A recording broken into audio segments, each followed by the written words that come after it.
एक बार सिकंदर सारी दुनिया को जीतता हुआ भारत के उत्तर पश्चिम में ब्यास नदी के पास पहुंचा। फौज ने आगे बढ़ने से इनकार कर दिया। मजबूर होकर सिकंदर को वापस लौटना पड़ा।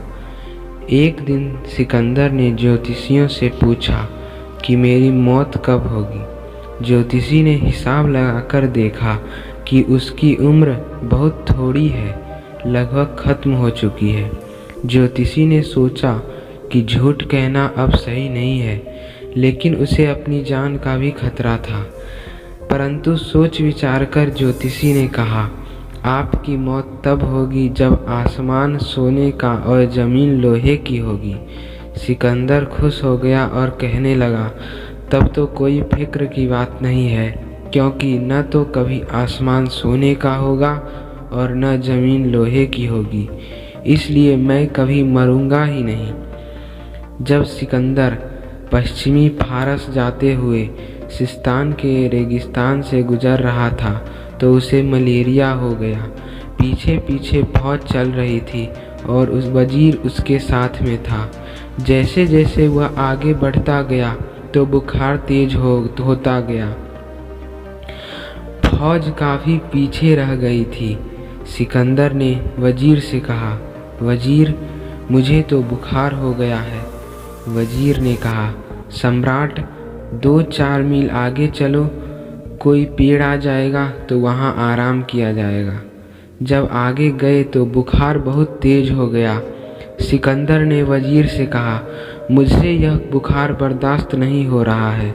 सिकंदर घोड़े से उतर गया और बोला, यह लो, घोड़े को पकड़ो, मैं आगे एक कदम भी नहीं चल सकता। वजीर के पास कुछ भी नहीं था सिकंदर के नीचे बिछाने के लिए। वजीर ने अपने लोहे का कवच उतारकर बिछा दिया और सम्राट सिकंदर उसके ऊपर लेट गया। दोपहर का वक्त था, गर्मी बहुत तेज थी, पेड़ों का कहीं भी नामो निशान भी नहीं था। वजीर छाया के लिए क्या करता, उसने छाया के लिए सम्राट के ऊपर सोने की ढाल कर दी। सिकंदर सोचने लगा, ज्योतिषियों का कहना सच हो गया है। इस समय जमीन लोहे का कवच है और आसमान सोने की ढाल है। शायद अब मेरी मृत्यु निश्चित है।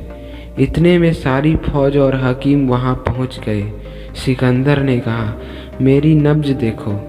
हकीम ने नब्ज देखकर कहा, जनाब, अब बहुत देर हो चुकी है, मैं कुछ नहीं कर सकता।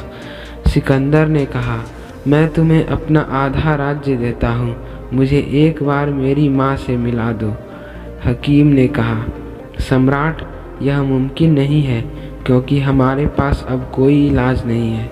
सिकंदर ने फिर कहा, मैं तुम्हें अपना पूरा राज्य देता हूँ, लेकिन एक बार मुझे अपनी माँ से मिला दो, मैं मांगकर रोटी खा लूँगा।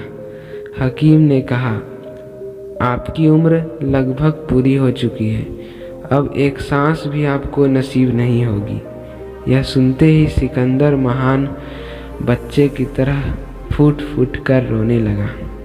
तो दोस्तों, इस कहानी से हमें यह सीख मिलती है कि इस जीवन के लिए हमें ईश्वर का धन्यवाद करना चाहिए, क्योंकि हर एक सांस बहुत कीमती है।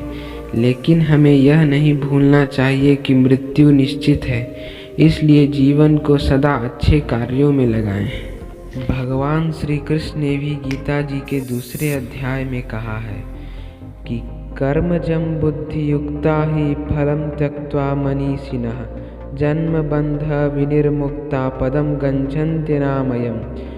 क्योंकि समबुद्धि से युक्त ज्ञानी जन कर्मों से उत्पन्न होने वाले फल को त्याग कर जन्म रूप बंधन से मुक्त हो निर्विकार परम पद को प्राप्त होते हैं। तो दोस्तों, मिलते हैं आपसे अगले वीडियो में, तब तक के लिए धन्यवाद। अगर आपको हमारा वीडियो पसंद आया तो हमारे चैनल को सब्सक्राइब ज़रूर करें। यार, तुम लोग सब्सक्राइब नहीं करते।